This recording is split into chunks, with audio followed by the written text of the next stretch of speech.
Masih ingat kisah Nabi Musa sama Nabi Khidir? Di kitab ini beliau mengatakan Nabi Khidir itu diperdebatkan kenabiannya, dan beliau cenderung mengatakan Nabi Khidir bukan nabi. Tapi kalau saya tidak mempertentangkan itu, Nabi Khidir sebelum Nabi Muhammad beliau nabi statusnya. Tapi setelah muncul lahir Nabi Muhammad SAW, ahli kasyaf memandangnya sebagai sahabat dan umat. Meskipun dulu beliau seorang nabi, statusnya sebagai umat. Karena dulu dia nabi, maka sekarang dia dihitung wali. Kenapa? La nabiyya ba'di. Tidak ada lagi nabi setelah Nabi Muhammad. Jadi dengan munculnya Nabi Muhammad, jika Nabi Isa turun, nanti pangkatnya bukan pangkat kenabian, pangkatnya umat Nabi Muhammad. Jika Nabi Ilyas muncul, sama. Jika Nabi Khidir zahir, sama. Dia nabi, tapi pangkatnya lagi nggak dipakai, bajunya disimpan. Kenapa? La nabiyya ba'di. Tidak ada nabi lagi setelah Nabi Muhammad sallallahu alaihi wasallam. Oleh karena itu, ketika Imam Qushairi, pengarang kitab Ar-Risalah Qushairiyah, mengatakan Khidir bukan nabi, dia benar. Dia melihat secara kasyaf umat Nabi Muhammad. Jika imam yang lain mengatakan beliau seorang nabi, yaitu Imam Nawawi, maka itu juga benar, karena memandang sebelumnya. Dan berbahaya loh kalau Nabi Khidir tidak disebut nabi. Berarti Nabi Musa belajar ilmu ma'rifat kepada wali.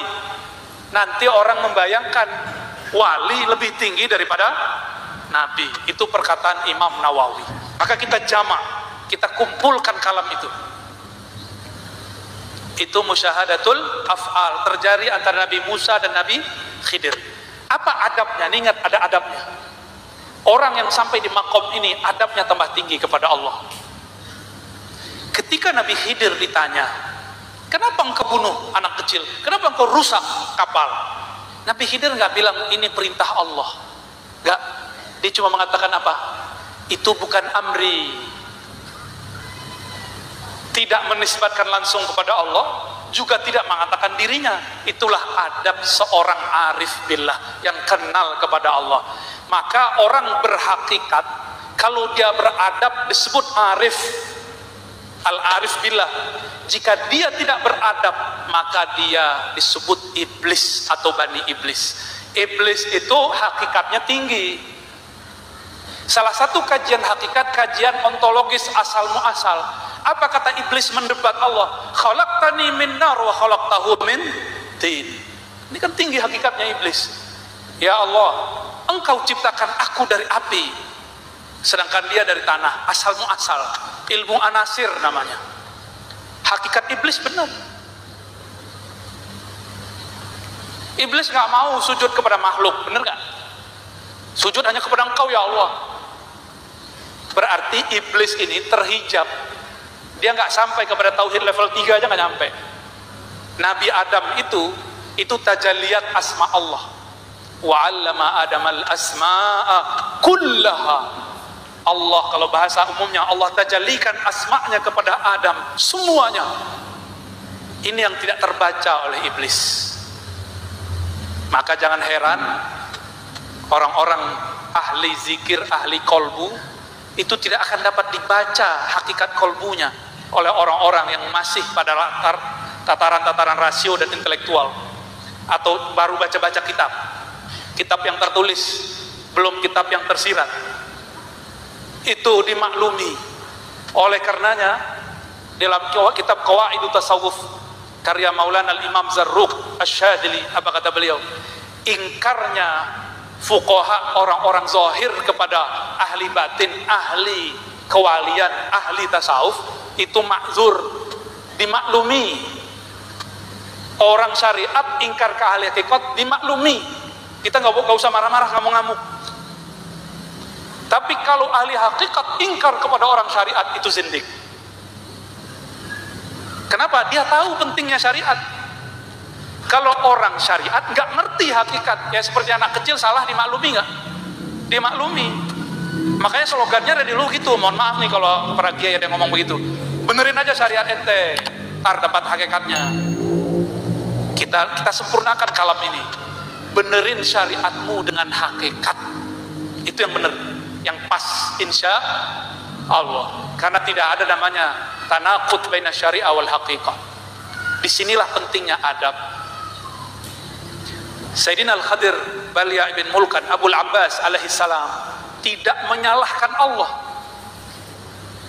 Dia cuma menafikan itu darinya, lalu menakirohkan, tidak menyebutkan sumber siapa yang nyuruh. Kalau Nabi Musa faham, Nabi Musa tidak akan protes. Ternyata Nabi Musa mulai faham. Karena Nabi Musa Allah berikan kepadanya tajalliyat zahir, Nabi Khidir Allah berikan kepadanya tajalliyat batin. Ini sama-sama nama Allah, ini zahir, ini batin. Sama-sama diuji. Bagian akhir, wa tauhidun billahi ala makna tauhidillahi li nafsihi bi nafsihi wa huwa, ini mohon maaf, ini salah cetak ini. Wa huwa lil muradin. Yang pasnya lil muradin, bukan lil muridin.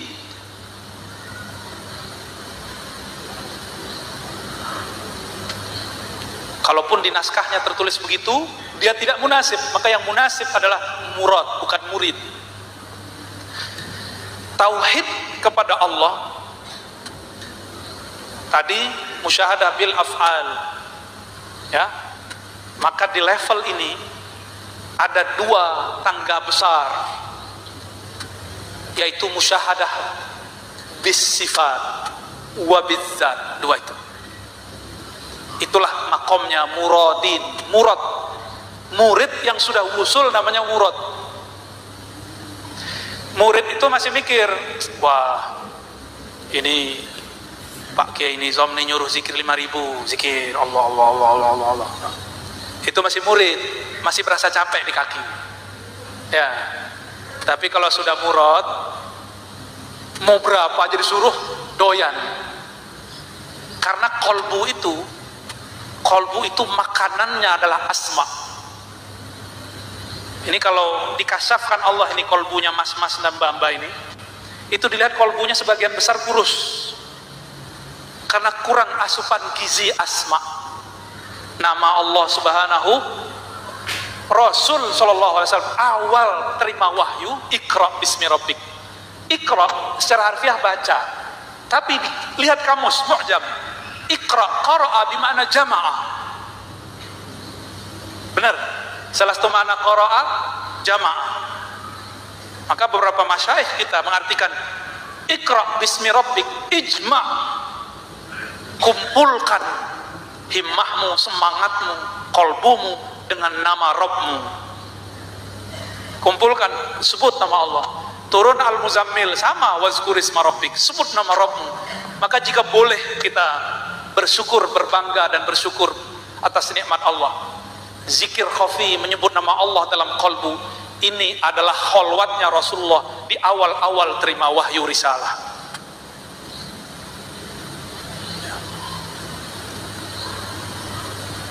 Nabi ketika didekap oleh Jibril, katanya Iqra, jawaban beliau apa? Ma'ana biqari. Itu namanya tahapan murid. Ketika didekap, orang kalau sudah terdesak, maka ilmu kepepet muncul. Muncullah yang sebenarnya dari Nabi Muhammad SAW. Itu namanya murad. Nabi Muhammad kalau ngelakonin sebagai murid, beliau berguru ke Jibril alaihissalam. Tapi kalau sebagai murad, Jibril lah muridnya. Tahu dari mana coba? Dalam satu riwayat Imam Hakim, saya ingat saya, dalam kitab Al-Mustadrak, ya, atau kitab yang lain, itu Sayyidina Jibril diizinkan memandang nur Nabi Muhammad SAW itu 2000 tahun sebelum itu. Maka beliau disuruh bersolawat. Itu bukan Mustadrak, ada satu kitab tentang ilmu nur Muhammad. Kalau yang di Mustadrak itu dikatakan Nabi nanya ke Jibril. Nah, ini yang saya ingat. Di Tobroni ada yang semakna, di Dailami. Ini coba lihat makom Sayyidina Jibril, Sayyidina Muhammad. Perhatikan makomnya.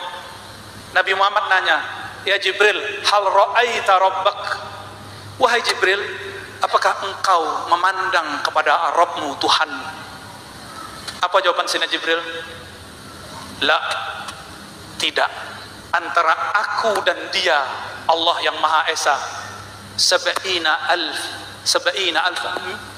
ada 70.000 hijaban min nur, hijab cahaya.